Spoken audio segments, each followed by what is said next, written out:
As you can see, we have the shavings flying today. We're working on our Hudson Valley Fowler restoration. We got the Forestock put on it, which I'm very happy about. Went ahead and cut all this out last night. Got that put in. We did a long splice joint. My goal is, however the break is, I try to get the longest original surface that I can get. So if it's a break this way, then we may end up not so much butt jointing it. I don't particularly care for that kind of a joint, but we try to spline it together in some capacity. The more glue joint surface you get, the stronger it is. This one looks really good. Sometimes we may bridge wood inside, but you can see what's happening here. We're going to go ahead and put the tenons on the barrel. There's one tenon that was missing back in here. We're going to put that one back on the barrel, on the stocking, and that way we can put pins in it. Then we'll come through and start gouging and cutting this out, flattening this section. This whole stock kind of twists a little bit, so we got to build that twist into it. This side is actually more narrow than what the opposite side is. I don't know if it shows it or not, but that's pretty much how the Forestock's coming. As far as the wrist goes, let me spin this guy around. Kind of hard working in a ceiling that's fairly low, and you're turning around and you got a barrel that's extremely long. This is our wrist. We went ahead and have tidied that out. Still got some coloration to play with. We put a big piece of wood in here. This actually curves, goes all the way up into the wrist, up into here, like a big round kind of a halo. And that way it's structurally secure. And this piece of wood, I know why it broke in here, because this particular piece of wood actually comes in, the grain comes in like this and makes a turn right here.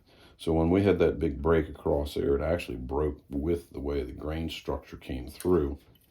You can tell by the ray, I call it a ray. It's the quarter sawn line where the layers are coming at you like this.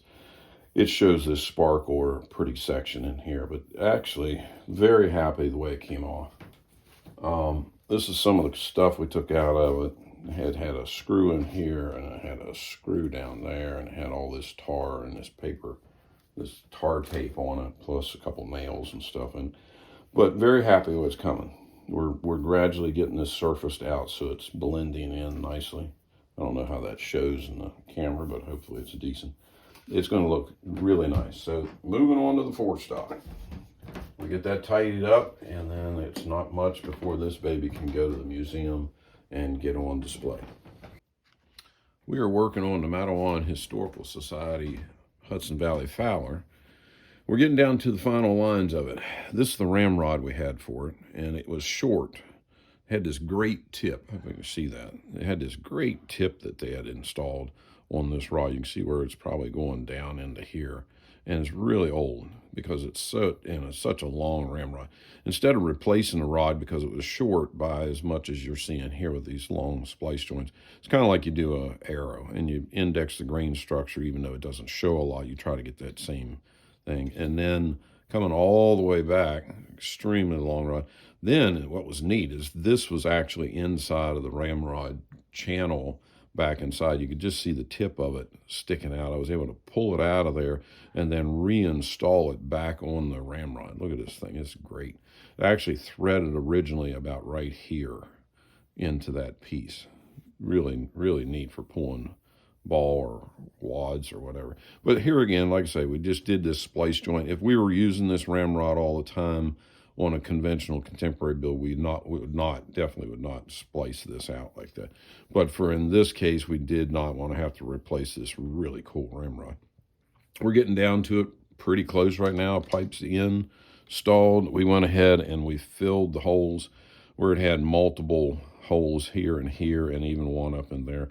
We filled those in, and we're going to tarnish this to make it all blend out. You can see where the hole here, and a hole there. So we're getting down to the wire. It won't be too long before they can pick this job up and put it on display at the museum. The lock we're going to leave in percussion. I actually went through. There's the hammer I found, the original. The patina is real close.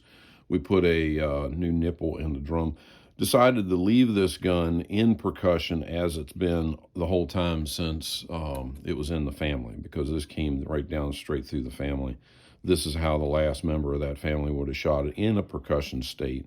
And they're going to do an interpretive thing that explains, the difference in a percussion and a flintlock on their display model, but we decided not to do the conversion on, trying to not do anything other than stabilize the gun, keep it together, and bring it close to back to where it was when it was last used.